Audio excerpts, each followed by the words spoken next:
政改拋錨，馬草泥周庭追擊。普遍市民就覺得特首同3司12局尋日分別去幾個區，以喜鬧做主題，周圍派傳單，推銷政改爛方案。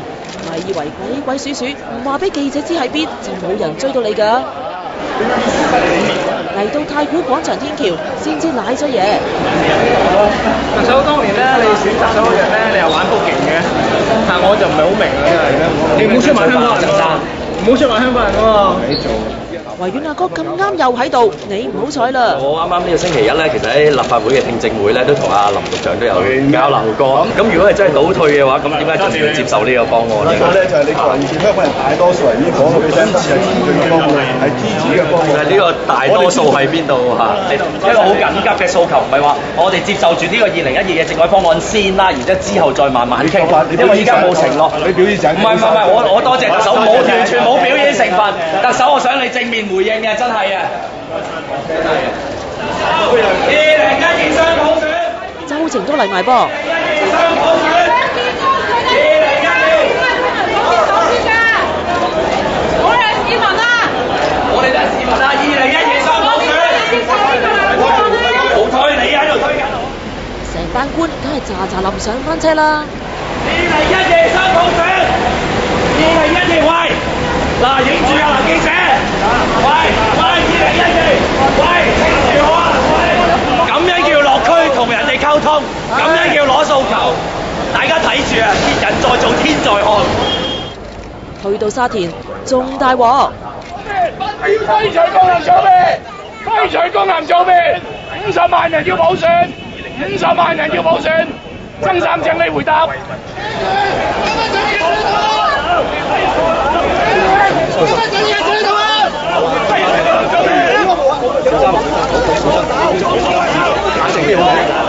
曾蔭權幾乎全程都有幾十人護住佢行，有記者就問佢：生活覺得比較尷尬啊！而家派傳單啊，市民都攞唔到喎。你哋知唔知？你哋擋住晒佢，點幫手？咁都有得賴，係咁逼，最後仲要匿入大會堂添。咦？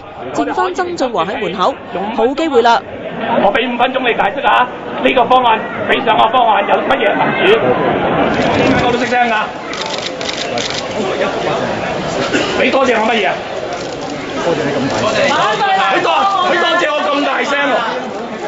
你回應市民嘅小訴求啊！話俾人聽到啊！係咯，匿埋入去安全啲咯。呢個太太就好彩啦，成為少數喺沙田接到曾蔭權單張嘅人。冇，佢俾單張我啫嘛。咁我問佢喜鬧有冇終點啫嘛，咁多嘢。咁佢有冇答你啊？冇。跟住係點啊？跟住佢咪另轉走咯。單張喺咪度啊？你仲冇啊冇啊。抌咗啦？係啊，我唔支持呢個方案。出嚟啦！個 show 全程擾民，總結嗰陣仲死撐有市民支持添。我哋要爭取2012呢一個嘅方案能夠立法會通過，要起鬧，起鬧！我哋唔要原地踏步，我哋要起鬧前進，起鬧！起鬧！多謝晒各位。搞咗幾個鐘，卒之收工啦。